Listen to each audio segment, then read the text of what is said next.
क्या है, वो अमन की जगह क्या है, मोहम्मद रसूलुल्लाह सल्लल्लाहु अलैहि वसल्लम की मुलाकात। अपने अंदर डर पैदा करो, खौफ पैदा करो। इमाम सादिक अलैहिस्सलाम फरमाते हैं कि ईमान के दो बाजू हैं, दो बाजू हैं। जब तक ये दो बाजू आपके साथ नहीं होंगे आप बर्बाद नहीं कर सकेंगे। एक डर का बाजू और एक उम्मीद का बाजू। डर का बाजू और उम्मीद का बाजू खोल कि मेरे साथ क्या होगा।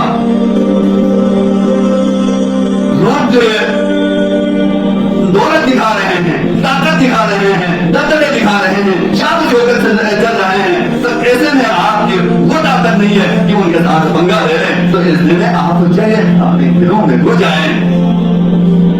वो आपके बना मिलने की जगह हुजूर सल्लल्लाहु अलैहि वसल्लम की सुन्नत है, अल्लाह ताला का कलाम है, और इन कलाम के मुताबिक जो सारी बात आपको दी गई है वो सिलसिले इस्लाम के मशाइख है। और इसी के मुताबिक हज़रत मीर सैयद मोहम्मद नूरवश अलैहिर्रहमान ने फरमाया था कि ये जो इख्तिलाफात है, ये जो बलागर्दियां हैं, ये जो इंतशार है दुनिया में जो फैला हुआ है, इसके लिए वाहिद आलिया है, इसके लिए वाहिद बना की जगह यह है कि आओ नबी करीम सल्लल्लाहु अलैहि वसल्लम की सुन्नत की तरफ। तो मेरे मुसलमानों इस दिल में घुस जाओ, अपने मस्कन में आ जाओ जहाँ पे तुम्हारा सुकून है।